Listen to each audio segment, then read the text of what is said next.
Geometry 4-6, isosceles and equilateral triangles.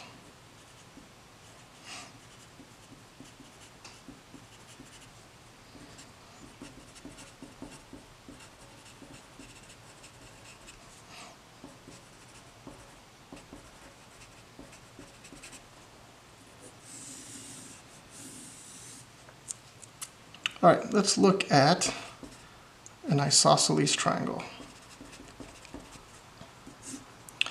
So I've got a triangle, looks something like this.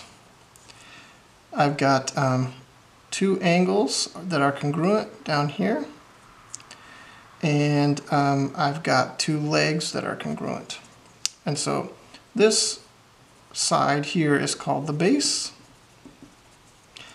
and these two sides here are called the legs. This angle up here, this is the vertex angle.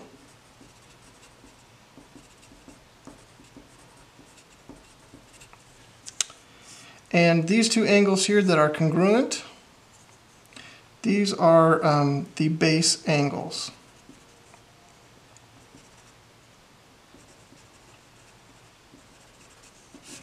And they are congruent. These legs, I didn't say, but they are also congruent. The legs are congruent, the base angles are congruent. Now, we might have an isosceles triangle that's laying this way, where these are the two legs that are congruent, and these are the two sides that are, two angles that are congruent. So in this case, the base is over here on the side instead of here at the bottom where we might be more used to it. Doesn't have to be on the bottom to be the base. The base is just the one that contains the two angles that are congruent, and it is not the legs that are congruent. So that's the base. Okay, let's do a couple examples here. So we're going to draw a triangle like this. These two angles are congruent, and then we're going to draw another triangle off to the side like that, where this side is congruent to this side. And now let's label all these vertices. This on the left is D, and above that is A, to the right is B, and down at the bottom is C. So you might see something like this on the homework where it says, name two unmarked congruent angles. Two unmarked congruent angles. So if I look at these two triangles here together, this is a strange quadrilateral. I can see that here I have these two sides are congruent here of ABC. So if two sides are congruent, then I know that these two base angles are going to be congruent too. So I can say angle B and angle ACB are congruent. So these are, I can just say these are congruent to one another. All right, now name two unmarked congruent segments.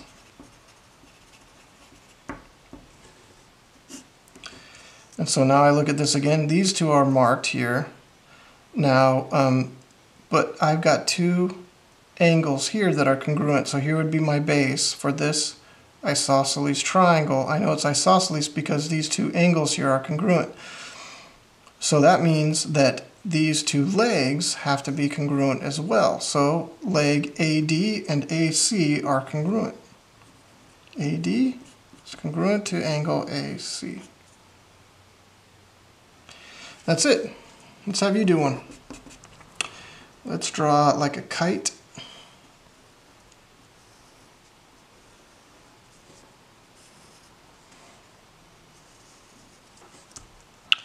And this is F on the left, G on the top, H on the right, and J on the bottom. FG are congruent to, is congruent to FJ. Segment FG and segment FJ are congruent to one another.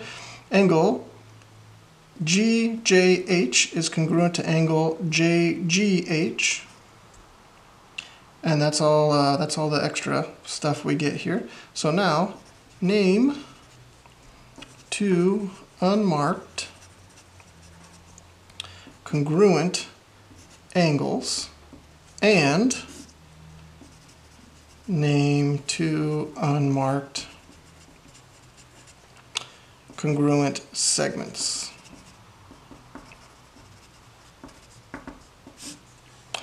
All right, so name, so you're going to pause and then find those two angles that are congruent and those two segments that are congruent, that are unnamed. And go.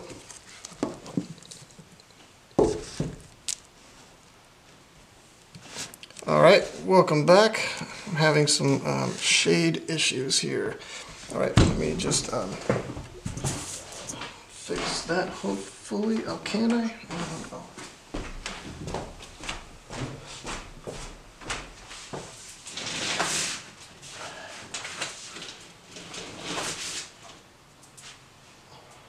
Oh, somebody.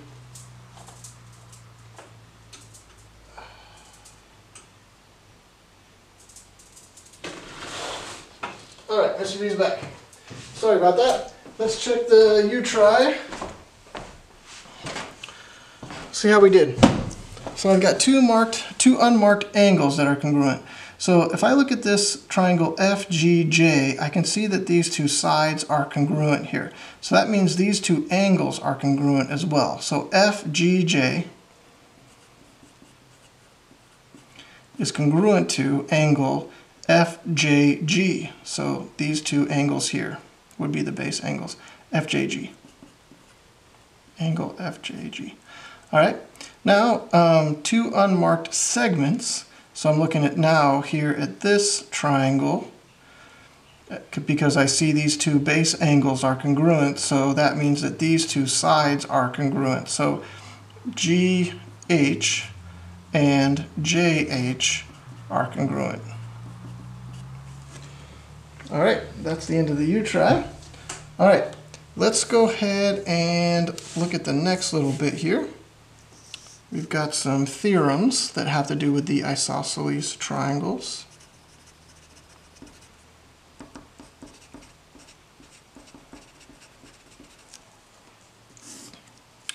If two sides of a triangle are congruent, then the angles opposite those sides are congruent. Those sides are congruent. So if I have a triangle like this, and if these two, if two sides are congruent, then that means that these angles are congruent. That's what this is saying. If those sides are congruent, then these angles are congruent. Now, the converse of this statement says that if two angles of a triangle are congruent, then the sides opposite those angles are congruent. And so if I were to have a triangle where the angles are, I've got two angles that are congruent, then I know that these two sides are congruent. That's all that those theorems are telling us. Now we're going to do just a little bit more work and then say goodbye to 4-6 note-taking time. We're going to look at equilateral triangles now.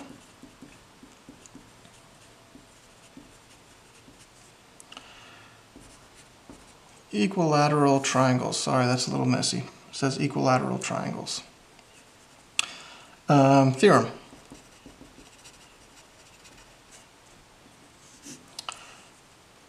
A triangle is equilateral if and only if it is equiangular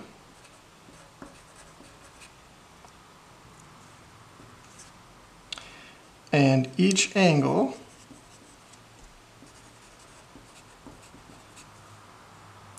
of an equilateral triangle is 60 degrees. Okay, so these are two different statements. Notice how I put a thing. Okay, a triangle is equilateral if and only if it is equiangular. Okay, equilateral means all of the sides are the same length. Each angle, and so here's another bit here, each angle of an equilateral triangle is 60 degrees because 180 divided by 3 is 60.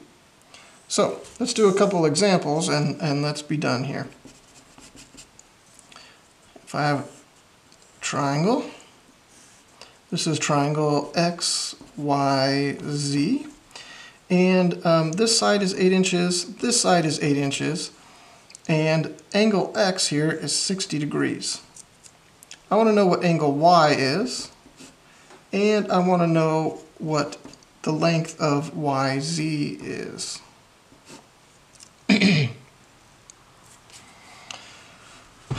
Okay, so let's talk this through a little bit here so we can make sure we know what we're doing. Now, if I have two sides that are equal in length, then I learned back just moments ago with an isosceles triangle that these two angles here are going to be congruent. So I know these two angles are congruent. So that means that these two, if this is 60 degrees, 180 minus 60 degrees, that's how much is left for these two to split, right? Because it's 180 degrees in one triangle. So let's see how much is left to split right here. So 120 is left. So if I take 120 and divide that by 2 to split that equally between those two angles, I get 60 degrees. So that means angle Y has to be 60 degrees, and so does angle Z. And knowing that all of these angles are 60 degrees, then I know that all of the sides have to be equal as well, because this is an equiangular triangle, and which if it is equiangular, it is also equilateral. So YZ has to be 8 inches as well. All right, we got 2 U-tries. So we know that this is an equilateral triangle. It is equilateral triangle ABC, and AB is 3 inches. A is 2x and B is 2x degrees. 2x degrees. And BC is 4y minus 5. I want to know what x equals, and I want to know what y equals. All right, I'm going to give you one more U-try. We're going to do 2 kind of together. I want to know the measure of angle M and the distance of PN. And I'm going to draw the guy for you right here. This is PMN. P is congruent, angle P and angle M are congruent. MN is 11 centimeters, and N is 120 degrees. So find me the value of X and the value of Y, find me the measure of angle M, and the distance between P and M. P and N, sorry. Yes, P and N, that's right. P and N, that's this one here. Okay, sorry. All right, pause and get to work. Let's see how you did. Welcome back. All right, let's find X first. If this is an equilateral triangle, then I know each of these angles in here is 60 degrees. So I just say 2x equals 60, because that's the measure of angle A is 2x. So I say 2x equals 60 divided by 2, and I get x equals 30. So x is 30. Now, I want to find what y is. I know in an equilateral triangle that all of these sides are the same length. So I know that AB, which is 3 inches, is going to equal 4y minus 5, which is BC. So now I just add 5 to both sides. I get 8 equals 4y, divide both sides by 4, and that gives me 2 equals y. So y equals 2. All right, that's the first one. Let's find the measure of angle M. So that's this one right here. So just like this one we just did up here, I've got 120 degrees. Back then it was 60 degrees. And I've got to split what's left over from 180 between these two here. So I say 180 minus 120 is 60 degrees. So 60 degrees is what I have to split between those two. And so I just say 60 divided by 2 equals 30. So measure of angle M is 30 degrees. Because 60 degrees is what I had left over from 120, from 180 after I subtracted 120. And I got to split that in half equally for these two angles since they're congruent. Pn, if these two angles are congruent, then that means Mn and Pn are also congruent. Therefore, Pn is the same length as Mn, and so Pn is 11 centimeters. And that is the end of 4-6.